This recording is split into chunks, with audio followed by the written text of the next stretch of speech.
What's going on YouTube? Watsim here again, and we've got another tuning video on Forza 6, and this is going to be the first of perhaps 5 or 6 that I've got coming in the next few days. And we're starting off with a legend of the American muscle world. Of course it is the Ford Mustang. It is the 1969 Mustang Boss version, and it's a beast. Absolute beast. There's no two ways about it. So that's enough of me kind of massaging this car's ego. Let's get on to the actual tune itself. As usual with these situations, I've said in previous videos, in any situation if you can put this engine in the car, you should. There are exceptions, which I've recently discovered. So perhaps play around with the initial stock engine in cars. If it doesn't work and you can put this in, then you always know you've got this as a backup, because this thing performs whatever you put it in. But obviously I've put it in this 5.7 litre V8, of course, and of course it has been centrifugally supercharged. So pretty standard there, nothing new. I can tell you that the aero is on, excuse me. Nothing really spectacular about that. We've gone for the full fat race tyre, which is, well, just part of the course really with this, because it starts out so kind of poor that you're really happy to put this kind of tyre on. Rear tyre width, we've gone for 335 on the rear. Clearly I looked at 345, but then so it wasn't necessary. I probably got a bit lower actually, but right now we stand at this. On the front we've got 265, and we've got the usual heavy wheels that I usually put on just to get the PI back points. And I made them a lot bigger. I find that gives a stable ride. It also gives you some PI back, and I don't know, I just prefer the feel of the car when the wheels are bigger. Definitely has a influence on the drive sensation you get. We have gone for, I've got a race clutch on this now. I may change that, perhaps, because I have now come to the conclusion that having a race clutch and a race gearbox is very unnecessary. Only unless you've kitted it up to the point where you're just saving weight to do it. So that might be the case with this, I'm not sure yet. I'll have a look. But I recommend, if you're going to have a race gearbox, don't bother with a clutch. Just leave the clutch, because the gear changes are smooth and they're beautiful. And that's really the only reason why I go for the race gearbox, is because it's a killer for your PI, but when you're downshifting into a corner, and you're trying to take it quickly, you're trying to take it smoothly, you get a lot less effect on the car. Like if you do it with the stock gearbox and you shift down into a corner where you're braking, the rear wheels tend to go a bit out of control, and you lose the shape of the car, you lose the balance of the car in the corner, and suddenly you've lost probably half a second in the corner, or a position perhaps. It's just not good. So if you're going to put the race transmission on, you're going to get a smooth transition. Therefore, you do not need the race clutch. If you're going to put the sport gearbox on, which is what I would genuinely recommend doing, put that on and then look at changing the clutch. That's what I would do. That's what I will do in future. I put it on with this. I'm not sure why. I'll investigate in future, but anyway, we've got the sport drive line on. That's clearly just to save weight. And we've got a race diff. Of course we have. All this is done as usual. Right, brake, suspension. Don't need to look at it. It's all on, I can assure you. Now, engine-wise, we've got the race intake. We've got a race fuel system. I'm assuming we've got quite a lot of this. Race ignition. Definitely got the exhaust. We haven't got cams. I don't put cams on this engine. I'd like to mention at this point, I've shown this engine quite a few times and explained it. I do not put racing cams on this engine, just because it's not needed. As soon as you put the gearbox on, you can lengthen out the gear ratio. You can lengthen out, you know, the power band that you're going to receive, because at the moment that's a really short power band. The amount of power you're going to be getting, you know, it ends at, what we're talking here, like 5,700 RPM, sort of around there. That's not a lot. So with a standard gearbox, this car is a really short shifting car and it's got a really low top speed. It's got like 160 or something. But if you customize the gearbox so you can change the ratio, you can lengthen that out, saving yourself the PI of putting this thing on. It does give power. You can look at the stats increase, but it's not enough of a stat increase to justify the PI. So I recommend never putting that on in A class. In higher classes, for sure, go for it. But in this class, no. There may be exceptions. I've got my Chevy Bel Air that I did a previous video for. That might be an exception to put a camshaft on for, because it just doesn't quite have enough power, and that would give it that extra oomph that it needs. But in general, with this engine, in most cars, you do not need that. We've got race valves. We put the race and engine block on. We've got race pistons. This will of course have been... Oh, I've got this... I remember now. I usually go for the max supercharger as the first or second thing I do. I usually go straight away for the exhaust, and then I go straight away for the supercharger.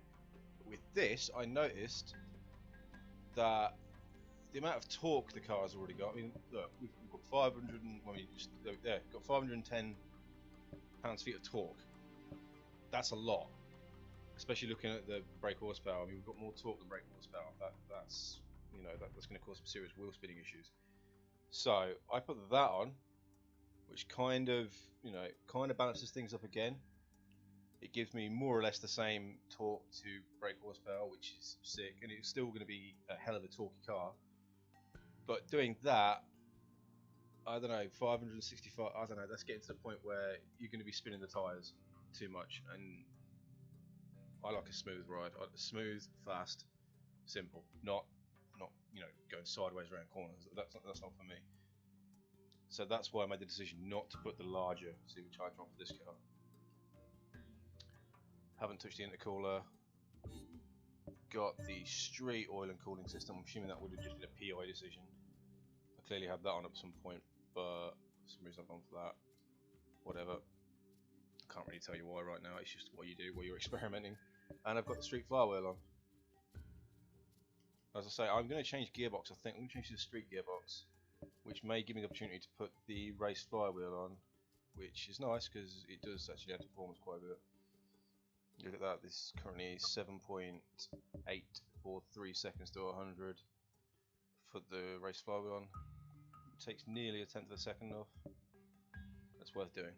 Definitely worth doing. Right. Now that's the parts done. Let's get to the fun part. Now I have retuned this car. I tuned this when the game first came out, and I left it with a very simple, soft kind of typical muscle car setup. And I drove it again for the first time in a while the other day, and I couldn't believe how bad it was. Now that I've had, you know, a refresher in tuning again, I decided that it wasn't good enough. I've retuned it, and now I'm really happy with it. So here we go. Right, tyre pressure as usual, 27.5. Nothing new there.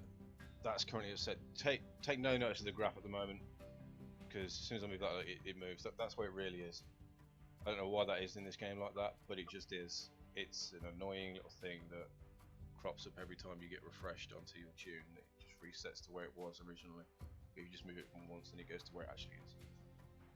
So that's how we're set right now. I've got minus 1.8 camber on front and minus 1.1 on rear. Right. I've been playing around with the camber a bit, and I've noticed on,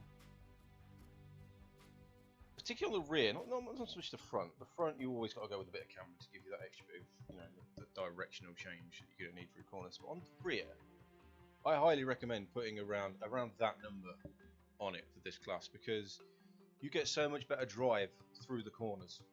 You can hit the apex a lot quicker, and you can power out of it a lot quicker as well. It is a serious boost. I was leaving it around 0.6 for a while, and that's okay in the straights. You get more straight line grip when you change, but through the corners you just don't quite get it. So that helps, because the car leans obviously, and it leans on that angle, and then it gives you the more grip, which spreads the grip over the tyres. That really works for me. Toe, 0.1 at the front, 0.1 at the back. Just to keep the rear stable, it's to keep the front more lively. Caster, 5.4. Anti-roll bars. No, anti-roll bars, I've now come to a system where that's probably one of the lowest anti-roll bar setups you'll see on my cars. I usually go above 30. I'm going between sort of where that is. Let's say 29.5 and 31 is where I'm putting my front anti-roll bars right now, because it keeps the car so stable through the corners, keeps that front end exactly where I want it. It makes directional changes and little tweaks you might have to do through corners. Say if you're overtaking someone, it makes it that much easier to make the decision. It gives you that much more control and time over what you're doing. The rear, again, that's quite soft. I tend to say that's probably the lowest you're going to see on my cars, 22.6. I think I go between, say, 22.5 and maybe 24.5, maybe slightly above that on certain cars. But again, that is just to keep the car stable. Anti-roll bars are exactly what they say on the tin. They stop the car from moving around too much in a corner. They want to keep the car stable. They're there to give you stability and control. You mean, obviously, if you go too hard, then the car doesn't have enough flexibility, and you just end up understeering and or oversteering if you put it on the rear, and your rear end flies out, and it's not good. But as I say, those are the kind of limits I usually stick to right now. Springs are set to the calculation that I've got. I think I've slightly softened the rear. I think the rear is softened. I can't remember exactly, but I think it's by 5 or 10 that I've softened it by, just to give that little bit more leeway there. The front may be slightly harder as well. Again, like I say, if you use the calculation I always say, so you take the weight of the car, you times that by 0. Whatever the percentage weight is to the front of the vehicle. So in this case, I think it's 53, so it'd be 0.53, and divide that by 2, and that gives you that number. And then you do the exact, well, you do the same, but with the remaining weight percentage for the rear. So in this case, it would be 47. So it would be the weight of the car times 0.47 divided by 2, and that will give you a number near this number. And that is where the core of my tunes is based. Because if you don't have a stable ride, you're not going to get a stable tune. You're not. That's kind of the foundations on which your tune should be built, and your springs. So that's how I do it. We've got the ride height set to, I went 2 above. I thought I was bottoming out on this. I usually only go 1 above lowest ride height, but I was bottoming out on certain tracks. So I've gone a little bit higher for this, and it has helped actually. It gives the car a little bit more control. It's something I might look to do in other cars. Rebound stiffness, I think those are the default rebounds for this car. I don't know, because I say I already tuned it. I'd already tuned it once, and that was what it was like after I first tuned it. So it could be wrong, but I've currently got it to 7.2 at the front, 6.7 at the rear. Again, that's a little bit more softer than I usually have it, but it works for this car. And then the bump stiffness is the same on all my cars. Downforce, we've got 80 and 155. I mean, that's just a little bit more than it starts with. That's just to keep the car totally stable. I mean, I don't like to go full downforce on my cars really, because I think it's just, I don't know, it gives you kind of a false interpretation of how the car actually handles. Downforce is a huge player in a way the car handles anyway. So if you're lumping downforce onto it, chances are it's going to handle really well. That's just a fact. But yeah, I think I have another tune coming later on where I have got full downforce, which you'll see, and it's because the car really needs it. It still handles a bit, a bit leery, but it's fine. But in general, I'd say just judge that as is. Take it out, test it. If you think it needs a bit on the front and a bit on the rear, give it a bit. But in general, I like to try and avoid putting full on it if I can. Braking, we've got set at 40% of the rear and 90% pressure. That's my usual starting point. I think I'm going to tweak that. I do lock up now and again under hard braking, which is annoying. So I may go down to like 87 here, which could probably with a bit more control, but I have to test that out. And my differential is set to 77 acceleration and 81 deceleration. Again, that's just giving me stability through the corners, keeping the wheels going the same direction. I mean, your diff's a big thing for your handling. I find if you have the deceleration too low, then you're going to understeer a lot into corners. If you have the acceleration too high, you're going to oversteer a lot. it's, I don't know, it's all relative. You're going to play with it. I think people have different setups. This is the one that works for me. This is the one that I really like, and it is tweaked a bit for different cars. It's not exactly the same as you'll see on my setups. It's not always the same as this, but it's around this area.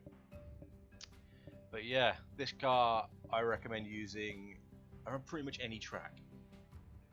Maybe not the Alps. That might be a bit too high downforce because this doesn't quite have the downforce for it. But I tuned it around Catalonia, and I did a low 156, and I believe I can get at least another half a second out of it. So I can dip into the 155s in this. So it's a pretty quick car. With all that being said, I hope it helps you out, this video. I hope you continue to watch my other videos. I hope you've seen my other tunes. I hope these help you out a lot. I hope you enjoy them.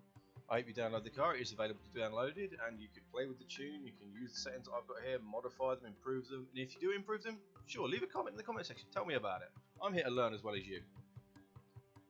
But thank you very much for watching, and I'll see you next time. Please do subscribe and like if you would be so kind. Bye-bye.